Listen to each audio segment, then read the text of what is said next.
Hope you all are doing good in your studies. तो आ गया है नेक्स्ट पार्ट। हम यहाँ पे कर रहे हैं नॉर्सेट 6 की प्रेपरेशन। आई होप कि आप सबकी प्रेपरेशन बहुत ही ज़्यादा अच्छे से चल रही हो। और जो बच्चा नॉर्सेट की तैयारी कर रहा है प्लीज़ इस चैनल को सब्सक्राइब कर लीजिए, क्योंकि मैंने 2 दिन पहले ही ये सीरीज स्टार्ट की है जिसमें मैं आपको इजी से लेके इजी एंड डिफिकल्ट से लेके डिफिकल्ट क्वेश्चन एमसीक्यूज करवा रही हूँ। सो अगर ये इस चैनल पे न्यू है तो प्लीज़ इस चैनल को सब्सक्राइब कर लीजिए, लाइक ज़रूर कर दीजिएगा इस वीडियो को, ताकि रोज़ मैं आपके लिए ऐसे ही एमसीक्यूज लेके आती रहूँ। 30 क्वेश्चंस कर लिए हैं, 10 क्वेश्चंस पर डे करवाती हूँ फुल एक्सप्लेनेशन के साथ। उससे पहले अगर आप जुड़ना चाहते हैं मेरे साथ, बैच ज्वाइन करना चाहते हैं नॉर्सेट का, जिसमें मैं खुद से आप लोगों को स्टडी करवाती हूँ, तो आप बैच ज्वाइन कर सकते हैं। जो नॉर्सेट का बैच है 1999 का था, जो कि अब हो चुका है 1499 का। टेली और नॉर्सेट ये बैच चलेगा, प्री एंड मेंस प्रॉपरली करवाया जाएगा आपको। इसमें मैं आपको इंपॉर्टेंट टॉपिक्स करवाऊंगी सारे, प्लस एमसीक्यूज करवाऊंगी, टेस्ट सीरीज आपको दी जाएंगी, साथ ही मैं आपको जीके एंड एप्टीट्यूड के क्वेश्चंस मैं पेपर से पहले प्रोवाइड करूंगी। सो आप इस बैच में हर एक चीज़ कर सकते हो विदाउट एनी डिलेज। आप इस बैच को ज्वाइन कर सकते हैं इस नंबर पे कॉल या फिर मैसेज करके, तो फटाफट से आप जुड़ सकते हैं। और अगर आप किसी और एग्जाम की प्रेपरेशन कर रहे हैं तो उसके लिए भी बैचेस स्टार्ट है। हमारे जो बैचेस हैं वो 799 से स्टार्ट हैं, तो बहुत ही अफोर्डेबल बैचेस हैं, आप ज्वाइन कर सकते हैं, जिसमें मैं आपको खुद से स्टडी करवाती हूँ, because mostly students wants to कि मैं ही स्टडी करवाऊँ। सो इसलिए इस नंबर पे कॉल या फिर मैसेज करके आप फटाफट से जुड़ सकते हैं। सो अपने क्वेश्चन पे चलते हैं। 31st हम क्वेश्चन करने वाले हैं।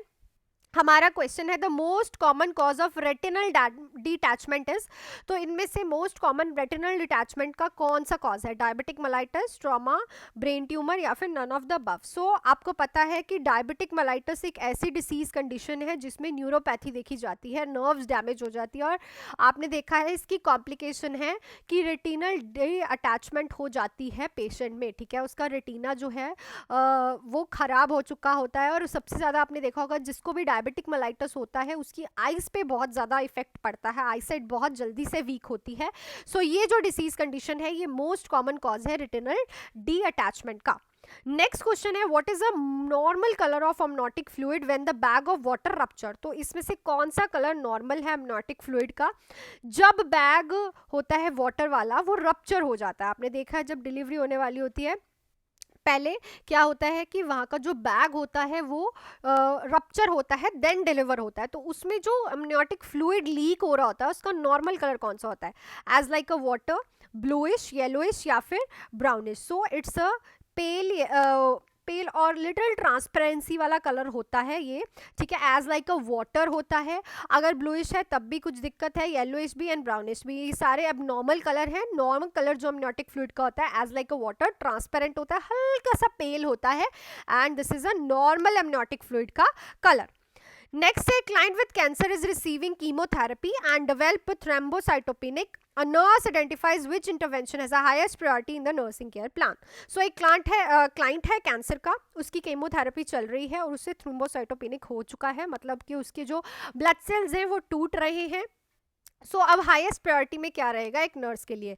एम्बुलेशन करे 3 times daily, monitoring temperature, monitoring the platelet count, monitoring the pathological fracture. So obviously अब थ्रोम्बोसाइटोपेनिक हो रहा है, सो आपको देखना पड़ेगा प्लेटलेट काउंट। क्यों? क्योंकि प्लेटलेट काउंट अगर कम होते हैं सो कॉम्प्लिकेशन कौन सी अराइज होती है?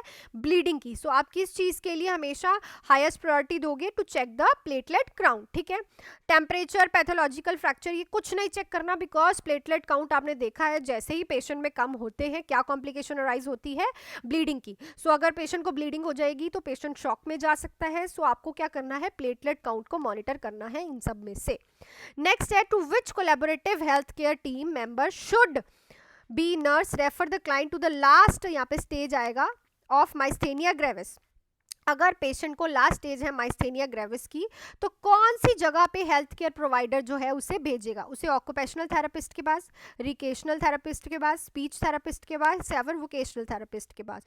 तो माइस्थेनिया ग्रेविस जो है बहुत ज़्यादा जो है पेशेंट का, देखो जो मसल्स होती हैं, वोकल मसल्स, डायफ्राम मसल्स, इनको ख़राब करता है। ठीक है, बिकॉज ये नर्व्स और मसल्स, ये जो आपकी नर्व्स होती हैं और जो आपकी मसल्स हैं, इनके बीच का जो जंक्शन है माइस्थेनिया ग्रेविस में ये ख़राब हो चुका होता है। सो हम आपको उसको आप किसके पास भेजोगे? ऑब्वियसली स्पीच थेरेपिस्ट के पास, क्योंकि उसको बोलने में इसमें ईजी रहेगा।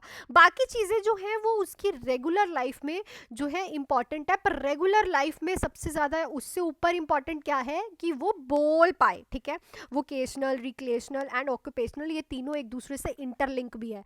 आप इसे कैंसल आउट करके भी ये क्वेश्चन का आंसर दे सकते थे, स्पीच थेरेपिस्ट। सो जो ऑप्शन राइट रहेगा that is your third option, speech therapist. चलिए नेक्स्ट क्वेश्चन पे चलते हैं। A nurse is preparing to care for a client with potassium deficient. The nurse review the client record and determine that the client is risk for developing hypokalemia because of a client. So देखो, एक patient है जिसको potassium कम है, deficient है, तो nurse उसके records check कर रही है और देख रही है कि ये जो पेशेंट है ना, इसको हाइपोकैलेमिया हो सकता है अगर उस क्लाइंट को पोटाशियम स्पेयरिंग डायूरेटिक्स चल रहा है, या फिर नेजोगैस्ट्रिक सक्शनिंग चल रही है, हिस्ट्री ऑफ रीनल डिसीज है, या फिर एडिसन डिसीज है हिस्ट्री की। सो देखो, पोटाशियम डेफिशिएंट पेशेंट जो है ऑलरेडी हाइपोकैलेमिक है और उसे और ज़्यादा हाइपोकैलेमिक होने का खतरा है। देखो, पोटाशियम स्पेयरिंग डायूरेटिक्स मतलब कि बॉडी में पोटाशियम आप रोक रहे हो, बाकी वाटर एंड सोडियम निकाल रहे हो। तो अगर बॉडी में पोटाशियम रुक रहा है फिर तो उसको हाइपोकैलेमिया होने की दिक्कत नहीं है। रीनल डिसीज में तो ऑलरेडी पोटाशियम अंदर रुकता है, रिटेन करता है, क्यों? क्योंकि फिल्ट्रेशन नहीं हो रही होती। एडिसन डिसीज में भी आपने देखा, अगर पड़ी है अच्छे से तो क्या होता है, पोटाशियम रिटेन करता है बॉडी में, हाइपरकैलेमिया होता है पेशेंट को। पर अगर पेशेंट को नेजोगैस्ट्रिक सक्शनिंग हो रही है तो सक्शनिंग में पोटाशियम आयंस जो हैं वो रिमूव होंगे, जिससे पेशेंट को और ज़्यादा हाइपोकैलेमिक होने का खतरा होगा। सो आप क्या कहोगे कि अगर नेजोगैस्ट्रिक सक्शनिंग हो रही है पेशेंट को, सो उसे रिस्क है और ज़्यादा हाइपोकैलेमिया होने का। देखो, डिसीज कंडीशंस क्लियर होना ये आपके ऊपर है कि आपकी थ्योरी पे कितनी अच्छी पकड़ है, ठीक है। और अगर आप थ्योरी बैच को ज्वाइन करेंगे तो आपको मैं हर एक चीज़ बहुत ही ज़्यादा अच्छे से एक्सप्लेन करती हूँ थ्योरी बैच में। जो मेरा थ्योरी बैच चलता है वो प्रॉपर 4 मंथ्स का बैच है। अगर आप ज्वाइन करना चाहते हैं सो आप ज्वाइन कर सकते हैं उस थ्योरी बैच में। मैं हर एक चीज़ आपको छोटी छोटी चैप्टर वाइज करवाती हूँ, जो कि मेरा बैच ओनली 4 मंथ्स का 2499 का है, ठीक है। 4 मंथ्स का बैच है 2499 में। इसी में ही मैं आपको MCQs कराती हूँ, टेस्ट सीरीज कराती हूँ, डाउट क्लासेस रखती हूँ। ये बैच फुल फ्लेज्ड बैच है। इसी नंबर पे आप कॉल या फिर मैसेज करके थ्योरी बैच को ज्वाइन कर सकते हैं। आपका अगर थ्योरी अच्छा होगा, उसमें पकड़ अच्छी होगी, तो MCQs आप इजीली कर पाओगे, ठीक है। चलो नेक्स्ट क्वेश्चन पे चलते हैं। A nurse is changing the central line dressing of a client receiving total parenteral nutrition. She notes that the catheter insertion site appears red. Does the nurse assess which of the following? So देखो, आप एक patient है, उसकी central line जो है उसकी dressing change कर रहे हो। पेशेंट को TPN चल रहा है, टोटल पेरेंट्रल न्यूट्रिशन। तो जब आप उसका देखते हो कि जहाँ पे आपने वो कैथेटर डाला हुआ है वहाँ की जो साइट है वो रेड अपीयर हो रही है आपको, ठीक है। तो अब ये चीज़ क्या असेस करोगे कि जो ट्यूबिंग कनेक्शन है वो टाइट है, या फिर क्लाइंट का टेम्परेचर ज़्यादा होगा, या फिर expiration data of the bag हो गया कि जो बैग आपने लगा रखा है वो एक्सपायर हो चुका है, या date time for the last dressing change, तो जो टाइम है वो बहुत ज़्यादा हो चुका है जब से आपने ड्रेसिंग चेंज की है।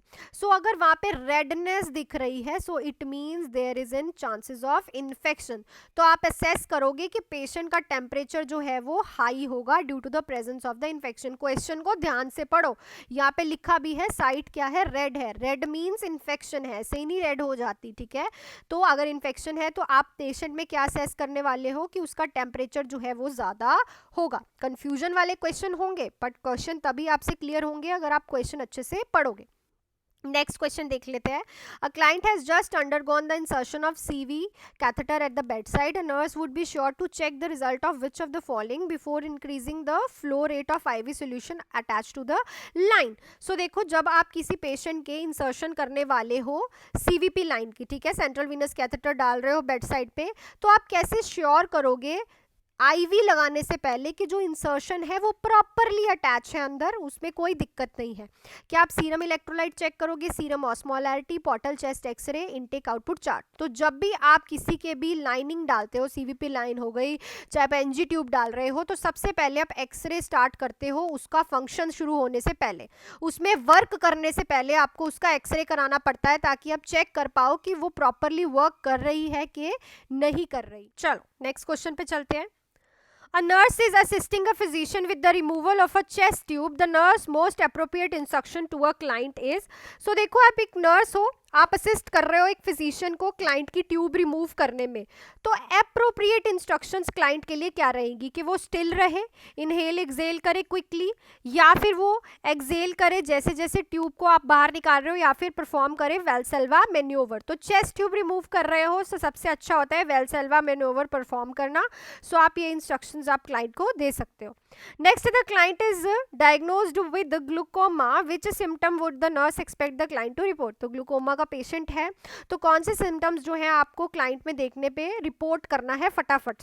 Hollows around the light, floating spot in the vision, night yellow haze around everything, a curtain coming across the vision. So halos around the light ये सबसे इंपॉर्टेंट साइन है ग्लूकोमा का, और सबसे ज्यादा इजी टू फाइंड ये question में आपको जब भी पेशेंट लाइट में देखेगा उसको रिंग रिंग बनी हुई दिखेंगी, that is called halos around the light. और जैसे ही आपको पेशेंट में दिखेंगी तो आपको वो रिपोर्ट करवानी है, ठीक है।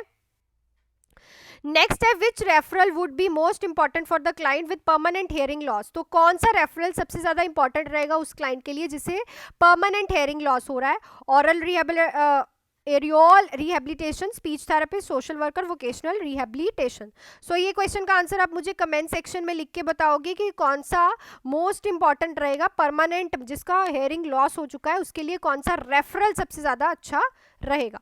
अब मैं आपको कल का जो क्वेश्चन था उसके बारे में बता देती हूँ। हमारा ये क्वेश्चन था कि अगर आपके पास पेशेंट आता है साइनस टेकिकार्डिया वाला, तो ऑब्वियसली जो जिन्होंने फोर्थ ऑप्शन को टिक किया है वो बिल्कुल राइट है कि sinus tachycardia mostly post operatively anxiety की वजह से हो जाता है। तो आप पेशेंट की एंग्जाइटी रिलीफ करा दोगे, मैनेज कर दोगे, तो पेशेंट जो है वो ठीक हो जाएगा।